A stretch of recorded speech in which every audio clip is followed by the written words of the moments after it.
Join me live at the LCB conference, second annual. I'm coming back. Last time we focused on Last Planner System. Now we're going to go one level deeper and go into Takt time scheduling so that we can plan and schedule our work on a beautiful rhythm. Come and see from people using Takt on their projects every day.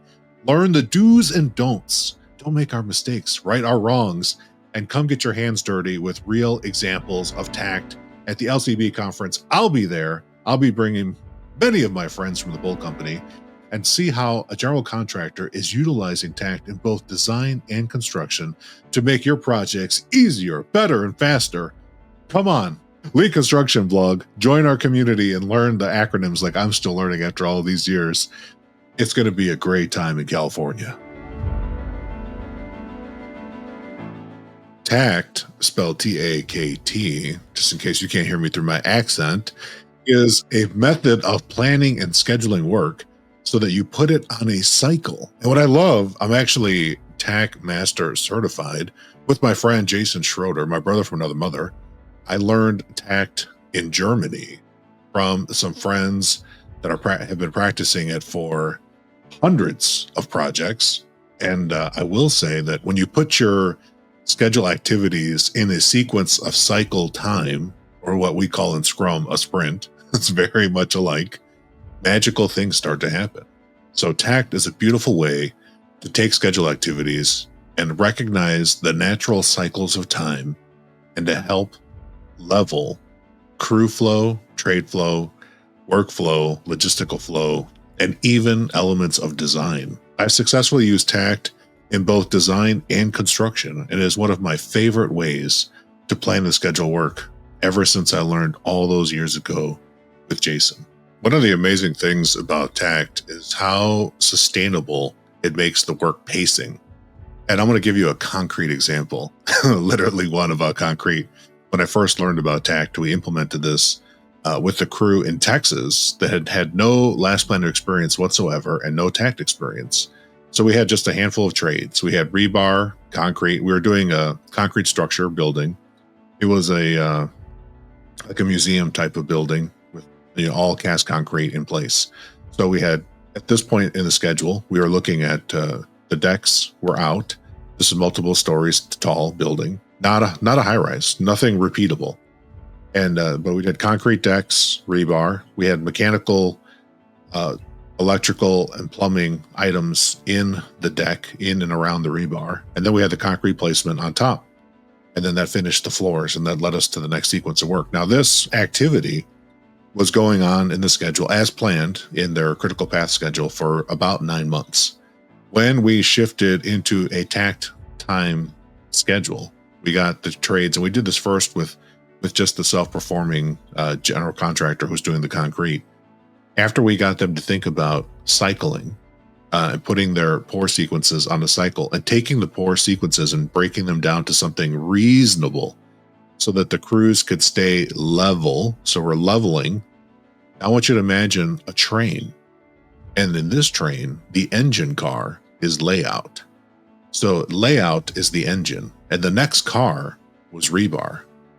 Rebar is the next car. And this train is moving through the site floor by floor. And the next train after rebar are all the mechanical trades putting items into the deck in and around the rebar. The final car is the concrete placement and finishing. That's the caboose. So it's a very simple train, but the engine being the layout. By keeping the engine like very close, like a real train, the engine does not get far away. We keep a safe distance between each car that we call buffer. And in this example, as layout would move through the area, we slowed layout way down so that no one would ever lose sight of the adjacent car. And what happened is we took a 9-month schedule and we reduced it to less than 4 months. So it's more than 50% faster. And the concrete superintendent was such a diehard critical path method scheduler. He was born and raised in P6. The hardest thing for him to understand was that by slowing trades down, we actually radically increased the throughput of the total system. And this very simple pacing, we verified in the subsequent meeting. This was first planned in a conference room on a whiteboard, just looking at these 4 cars. And we were just using 4 sticky notes. So we had like 1 sticky note to represent the layout and rebar. I'm sorry, the survey. Another sticky note to represent the rebar activities.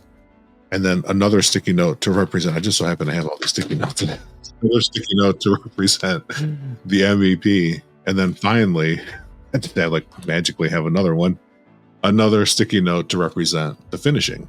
And so you want these cars to all stay pretty tight, because if they start to get too far away from each other, you end up having slippage and you don't stay level. So you keep it tight, you keep it leveled, keep it sustainable. Some crews had to slightly crew up, some crews had to crew down, but every single crew, well, we heard this was very intuitive to the trades. What they could see, they could now see all the way to the end of this phase in a very predictable way, because it just repeated. It was just 4 steps repeating over and over again. But the floor plates of what they were working on would change so that we can maintain the same crew size. And this is the magic of Takt. Putting things on a cycle, keeping the trades working closer together so they can see each other, physically see each other in the site as they're working in the building, moving in and around the building. And now the survey crew was pulling all of the other trades through the building like a train. Everybody's on the train locked in. And if anything happened as they went to execution phase, because they're working so closely together, it was very easy for the superintendent to recognize problems ahead of time, proactively make changes to protect the speed of the train. And like I said, that project finished 5 months faster than scheduled. And we didn't spend any extra money. All we did was think about the same things you would in last planner system, working towards milestones, breaking down the work sequences in a phase. But then this next step in Takt is to recognize the rates at which people work, leveling the crews according to those rates, and then putting people on a very visual schedule that you could put on an 11x17 and walk around the site with you. And you could know in a glance, in one page, all the trades working on any given day of the week, what area of the building they're in. And for extra credit, we had little floor plans in the plan so that people could see exactly in this phase the map that goes with the phase. So where's the train today? What cars are active? And we had a sustainable pace through the entire building. It's one of the highest quality concrete structures that team had ever done. And there was virtually no punch list work at the end because people had time to put in high quality work. Nobody was rushing. Some of the people disliked that there wasn't so much overtime like there typically is. This was a union concrete project. And I told the superintendent, I said, you can still be selective and utilize overtime when necessary if you see problems. But now you can be strategic and you can know weeks in advance when you're going to need to utilize overtime, if ever. Yeah, one of the barriers, and I highly recommend check out the new book that Jason Schroeder just published called The 10 Myths for CPM, which I wrote the forward. Shout out, love you, Jason. So this is top of mind for me right now. But the main barrier is the system and construction today, which includes critical path method scheduling. And in the book, Jason goes into the history of how CPM became adopted by the U.S. government at the turn of the century. And it's the wrong tool for the job. And since that adoption, for a lot of contractors at the time, this is like the time of World War I, World War II, a lot of contractors in the United States were doing government work to support the war efforts. And so that widespread adoption of that tool that was made for some other purpose creates the system of putting work, stacking, big batching, all the opposite things that we learn in lead construction. So the predominant philosophy of projects is when we get behind, we're just going to add more people and work longer. That's the predominant. Those are the two levers that everybody always pulls. And the research shows that does not work.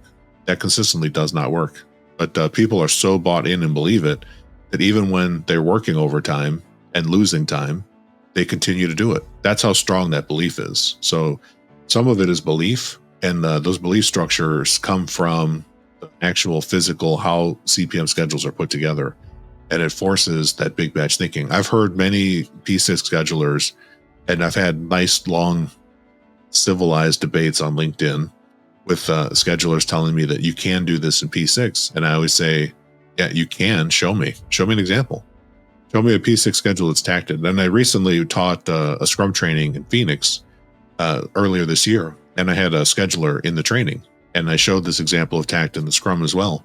And he said, I can build this in P6. I said, go ahead, build it. So he built it, and we looked at the two examples, the Takt plan and the P6 version on a civil scope of work for a roadway. And I asked a project executive, a superintendent, and a PM who worked for his company. I said, look at these two schedules.